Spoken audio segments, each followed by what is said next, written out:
Wheaties presents Dimension X. Adventures in time and space, transcribed in future tense. Dimension X.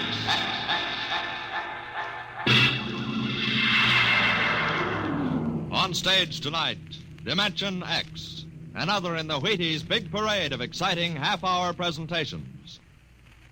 I'm thinking of a girl. Very pleasant person, very attractive, too. She has cool hands, a nice voice, and a gentle manner. She's crisp and efficient, but she needs help badly.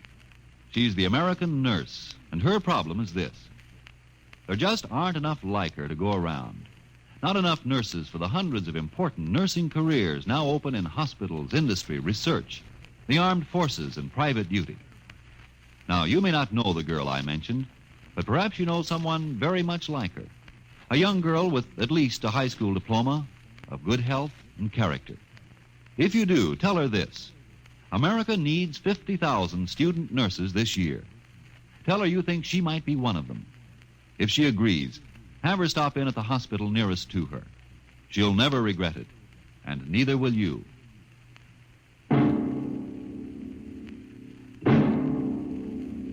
Now, tonight's adventure into the world of the unknown, the world of Dimension X.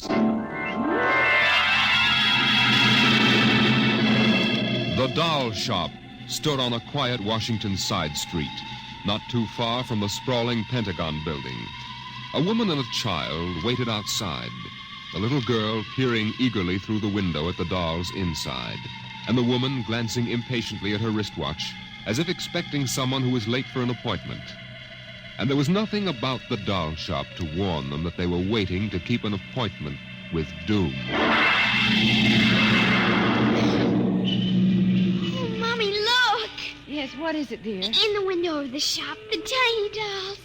Oh, Mommy, do you think Daddy will buy me one? Well, we'll ask him when he comes, dear. He said 3 o'clock on this corner. I see him, Mommy. There he is. Oh, Henry, here we are.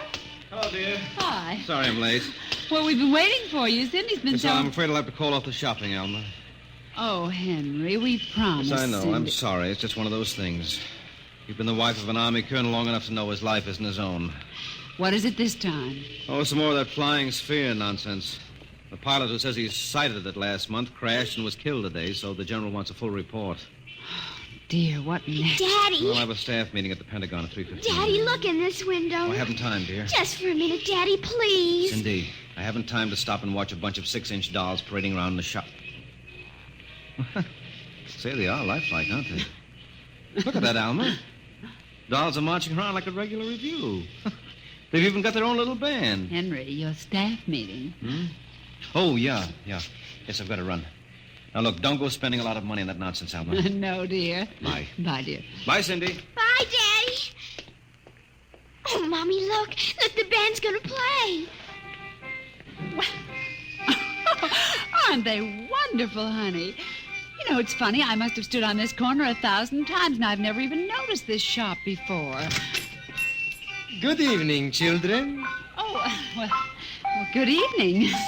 Mommy, he talks awful funny. Hush, Cindy. Would you like to step inside the shop of Santor Perigi? Well, yes, we would. This way.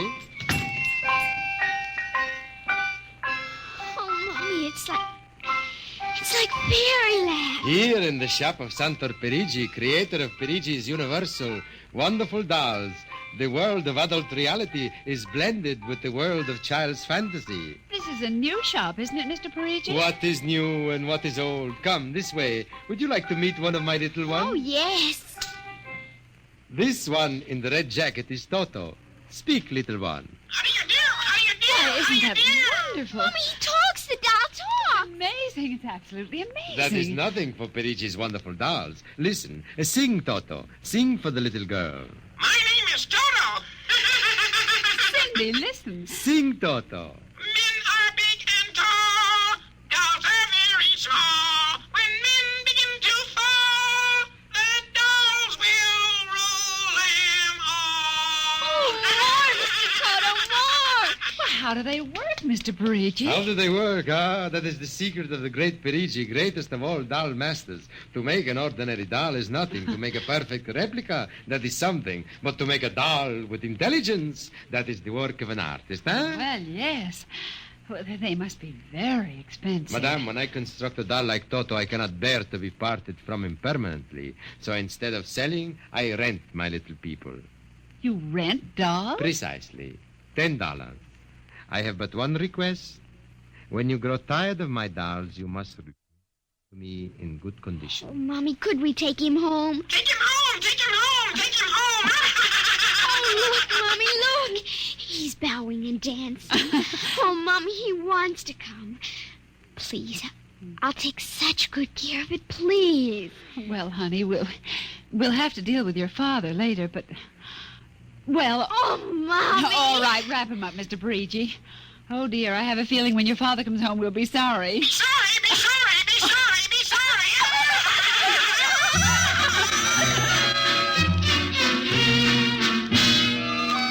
Now, Toto, this is my room, and you're going to sleep right here next to my pillow. Oh, Toto, don't laugh like that. I'm going to have to teach you some manners. You be quiet, because my daddy will be home soon, and he's a colonel in the army, and he'll bust you to private if you don't behave. Now, you wait here. I'm going to introduce you to my puppy dog, Mr. Blister. So be good now. Here, Blister. Here, Blister. Come on, Blister. Come here. Mr. Blister, now this is Toto. Oh, dear, I don't think Mr. Blister likes you, Toto. Stop it, Mr. Blister. Come over here and shake hands with Toto, Mr. Blister. Come on now. Blister, let him go! Let go! Let go! Cindy, Mr. Blister, come over here. Why, what happened, dear? Mr. Blister tried to bite my doll. Look how frightened Toto is. Dolls don't get frightened, Cindy. But he is, Mommy. He screamed. You just imagined it, honey. But he did. He did. Well, Mr. Blister didn't mean it. You know he's the gentlest little pup alive. He isn't. He's nasty and I hate him. Cindy, you've hurt his feelings. Okay. He tried to buy my new doll, and I don't ever want to see him again. Ever. Oh, dear. All right, Mr. Blister, you come downstairs with me. Come on now. Cindy's angry at you tonight. I'll kill him. Why, Cindy, where did you hear a thing like that? Toto said it. Well, I see. Well, you've had an exciting day, honey. You brush your teeth now and go to bed. Daddy's coming home late, so we'll see you in the morning. Hmm? Good night, darling. Sleep well. I hate him, Mr. Toto. I hate him. Hate him! Hate him! Hate him! Hate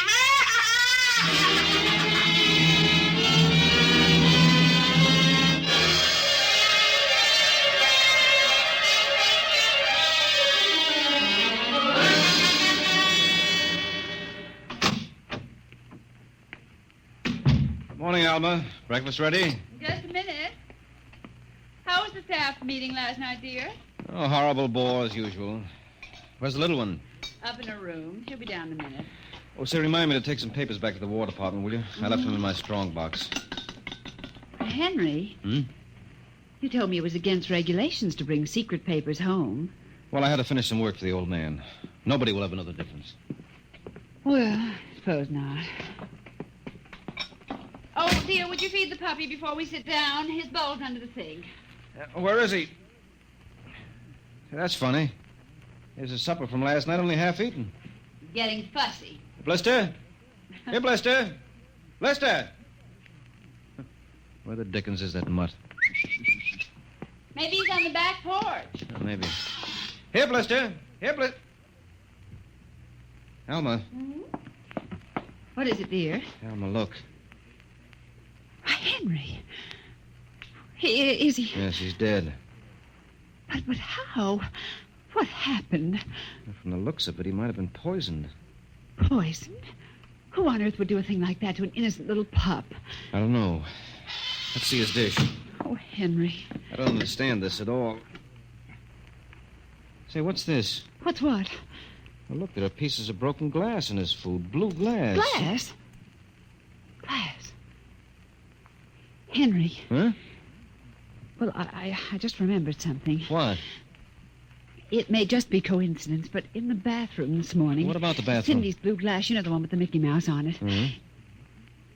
It was broken, Henry. I found pieces in the wastebasket. I meant to ask her about it. Oh, Alma, for heaven's sake, you aren't suggesting that our little girl... Why, she loved Blister more than anyone. Not last night, she didn't. Why not? Well, he went after Toto. Well, who's Toto? Oh, her new doll. You bought her one of those dolls? Well, I just rented it. Rented it? Yes. Look, Alma, Oh, no. Oh, well, all right. What's this got to do with Blister? He went for the doll, and Cindy... Well, Cindy said... Henry, she said she'd kill him. What? Well, that's ridiculous. It's true. Good heavens, a 9-year-old child putting ground glass and dog food? She'd have to be a monster. Mommy. Now, don't say anything. I'll talk to her. Good morning, dear. Morning, Mommy. Morning. Morning, Daddy. Hello. What's the matter? Nothing, Cindy. Sit down, dear. Yes, sir. Cindy, your mother tells me you broke your blue drinking glass. Oh, no, I didn't break it. Now, Cindy... I didn't. Well, now somebody broke it. It wasn't your mother and it wasn't me. Well, then it must have been Toto. Cynthia... Cindy, you know Toto was only a doll. Now, a doll couldn't have broken your glass, could he? Well? But he must have done it, Daddy. Cindy, you know how Daddy feels about little girls who tell untruths. Now, did you break your glass and maybe accidentally get some pieces into Mr. Blister's dish to sort of punish him for biting your doll? Oh, no, Daddy. I'd hate to think you'd done something you knew was wrong and you were blaming it on a doll. What's the matter with Mr. Blister? Is he sick? He's dead, Cindy. Oh, no, he can't be dead. He isn't dead, Daddy. No, he isn't. He isn't. Mommy, Yes, dear.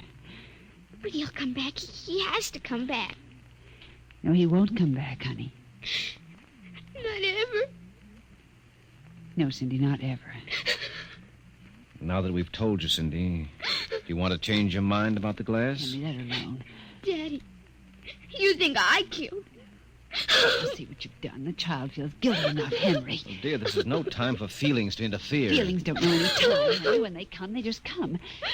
You go up to your room, honey. Daddy and I'll be up in just a minute. I don't want to. Please, Cindy. We'll be right up. Please. There, that's a good girl. And close the kitchen door behind you.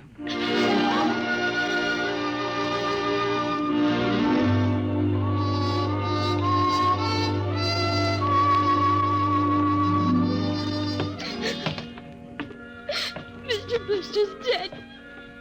And he isn't coming back. Ever. Ever. Daddy thinks it was me, but it was you. It was you!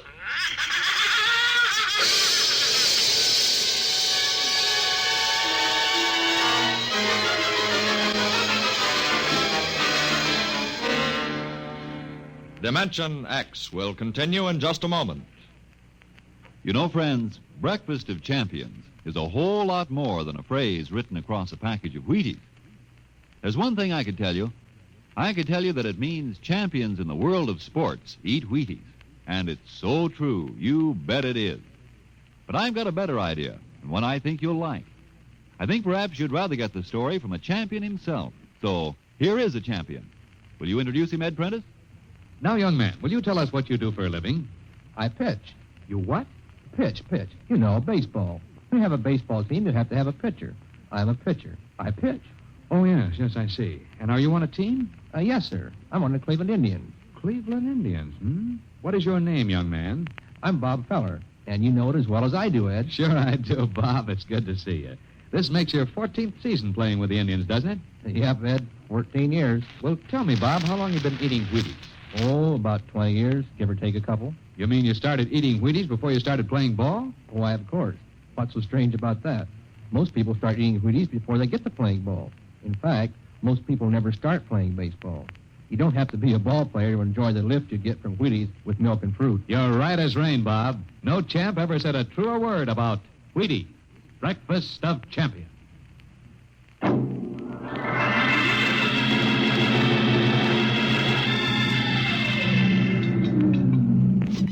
Eat your supper, dear. I'm not hungry. Cindy, you scarcely touched your lunch. I don't feel like eating. is it, Mr. Blister? Oh, Mama.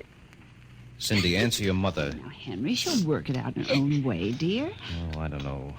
When I was a boy, there was such a thing as discipline. Where this child is being brought up... Henry. Well, it's true. There's no respect. Lying. Oh, I don't know. Alma, what's happened to us? We were a nice, peaceful, happy family until you bought that cursed doll. Now who's blaming things on the doll? Well, it's true. Henry. You wanted to get some papers from your strongbox. What? Oh, yes. Excuse me. Will you try to eat something, Cindy? Now, darling. Yes, ma'am. Alma. Alma. Yes, Henry, what is it? Alma, it's gone. What's gone? The box, the strong box is gone. Well, it can't be. The door to your study's always locked, and you and I have the only keys. I know all that, and I tell you it isn't there. Well, who would... I don't know, Alma.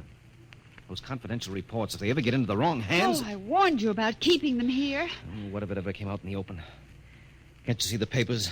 Army colonel, derelict in duty. Call the police, Henry. What, and throw my career in the wastebasket after 17 years? And we've got to find it ourselves. But it was there when I went in to clean this morning. Well, what about your key? Well, it's right here. I always keep it right with me. That's funny. Oh, no. But my other keys are all on the ring. You've lost it. I don't see how. Alma, how could you do it? Henry, please. Come on, we'll search the house. I can't think of anything else to do. Oh, dear, you're going to miss your staff meeting. Well, all right, never mind the meeting. My whole career goes up in smoke if we don't find those reports. Now, somebody get hold of your key and open that room. I know, Cindy. Oh, let the child alone. She's been through enough.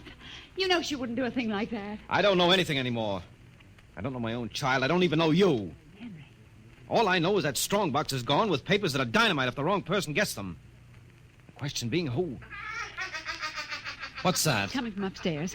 What's that blasted doll again? Something must have set it off. I don't know how the mechanism works. Well, for heaven's sake, let's go up and shut it off. Right.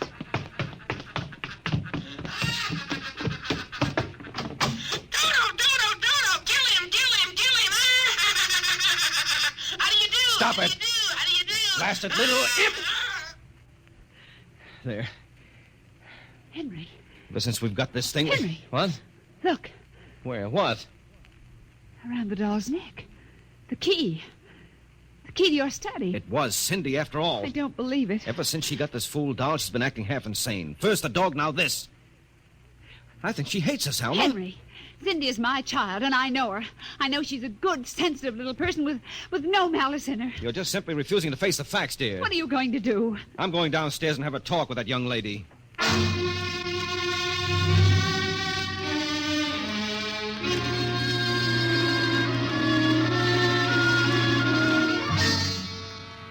Cindy, you're not telling me the truth. Oh, yes, I am, Daddy. Now, all I'm asking is that you tell me the truth. Now, where is it? I didn't take it, Daddy. Honest, I didn't take it. I suppose you're going to tell me now that a little 6-inch doll took my strongbox and hid it. Well? Cindy, I'm speaking to you. I didn't take it, Daddy. You don't understand. Toto did it. Oh, he's terrible awful. He says things. He says he's going to kill everybody. Oh, Cindy, you're inventing things. It's true. At night when I'm sleeping, he stands next to my pillow and whispers things to me. Awful things. He told me he'd kill me, too, if I told him. Alma, I think this child is sick. I think she needs a doctor. She's frightened, Henry. She's trembling like a leaf. Come on, darling. We'll go up to your room. I don't want to go now, up honey, there. Mommy will stay with you. I'm afraid he's up there. Oh, Cindy. Toto. Well, he won't be up there for long. Mr. Toto is going right back to Perigi's wonderful doll shop before I lose my sanity, which means right now.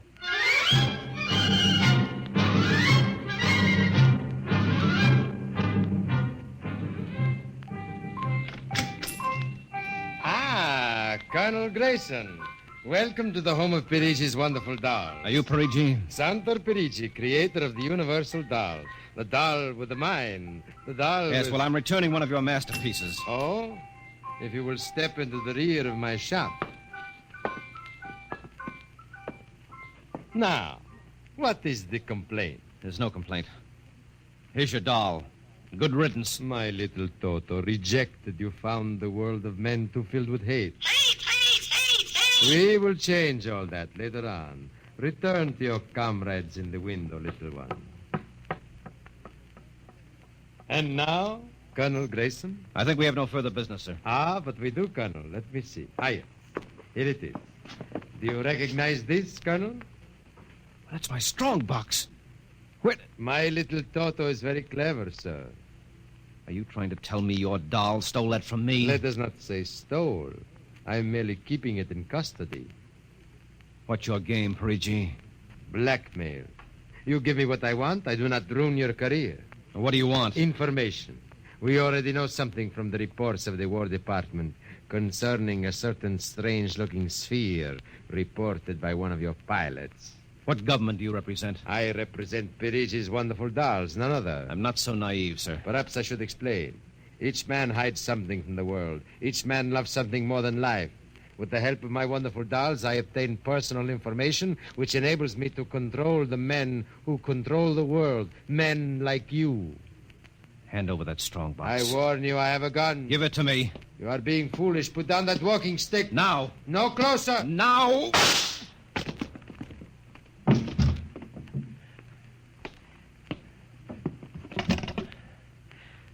Hello.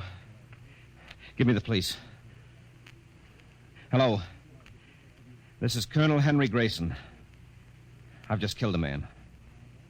Perigi's doll shop, corner of 4th and Lexington. The body is in the rear. I'll wait for you.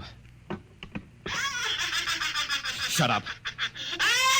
Shut up, you little fiend! Colonel Grayson! Did I hear you speak? Colonel Henry Grayson!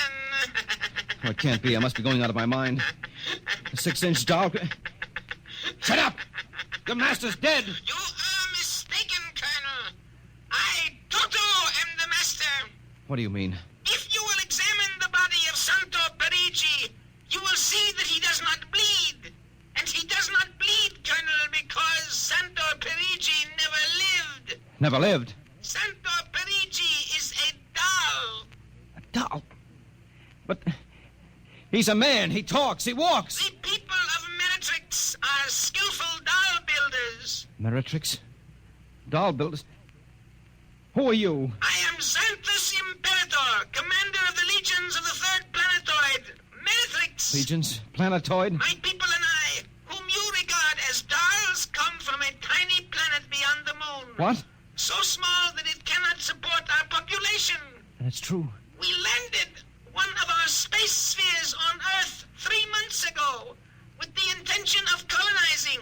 Unfortunately, one of your pilots intercepted us. So that's why you wanted our information. Precisely.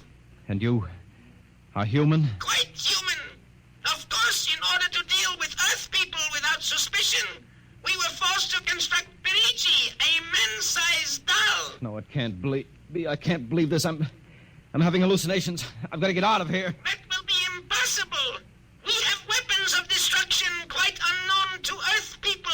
I phoned the police. They'll be here soon. By the time they arrive, my people will have prepared something quite shocking.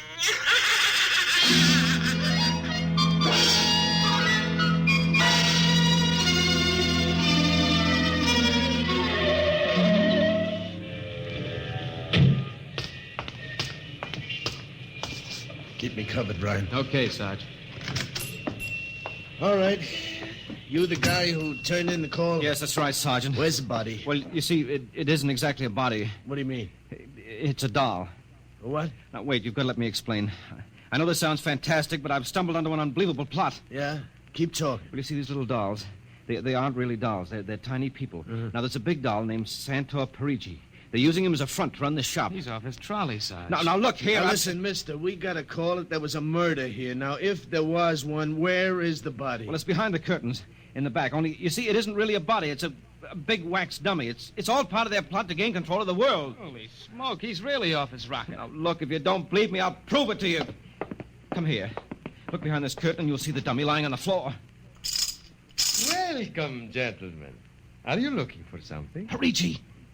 This is impossible. I smashed his skull. Do you know this guy? That's the one, the doll. What's your name, mister? Perigi, Santo Perigi, creator of the universal doll. Uh-huh. You ever see this man? Never until just now. That's not true. He's lying. I tell you, he's nothing but a big doll. The real masters are the little dolls. Ryan, are you getting this? He's wacko, Sarge. No, Nice as a fruitcake. I'm not crazy. I tell you, I can prove it.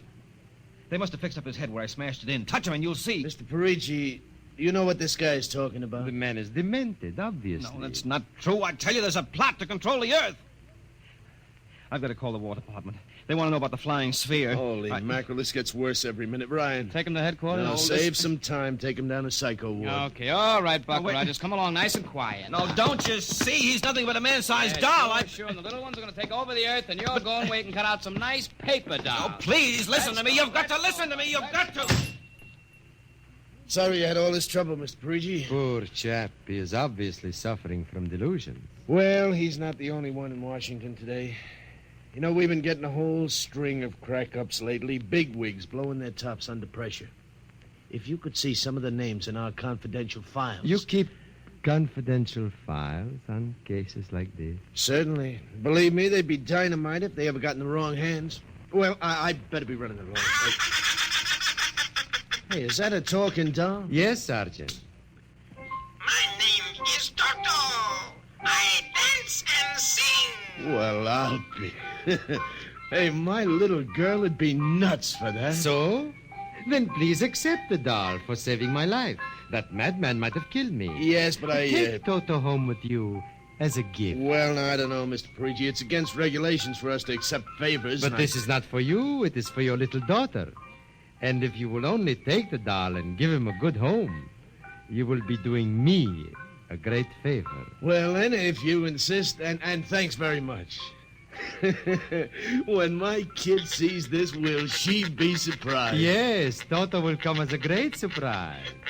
A very great surprise. Hey, Toto?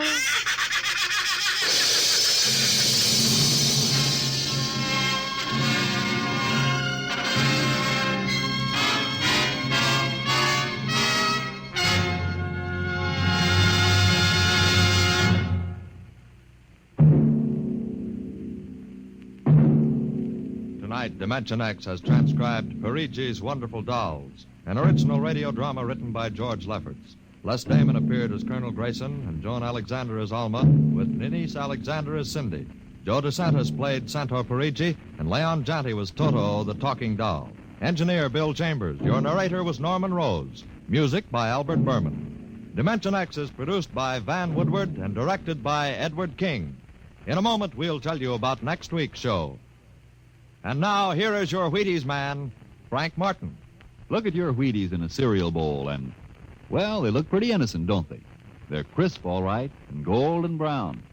And you know they've got that wonderful Wheaties nut-like taste. But where does all that energy come from? What is it about Wheaties that give you all those vitamins and minerals and protein? I'll tell you what it is. There's a whole kernel of wheat in every Wheaties flake. Not just a portion of a kernel, mind you, but a whole kernel of wheat. Now, that begins to explain things, doesn't it? Tells you why Wheaties Energy helps you feel good all morning long, like I keep saying. No wonder they're America's favorite whole wheat flakes, breakfast of champions and all that. Now you know why Wheaties at 7 can help at 11. Wheaties. Next week, the strange story of a curse that came true. It's the story of the Castaways, another adventure into the unknown world of tomorrow, the world of... Dimension X. And this is the Wheaties man, Frank Martin, inviting you to listen Saturday, that's tomorrow night, to Joel McRae in Tales of the Texas Rangers on the Wheaties Big Parade. See you then.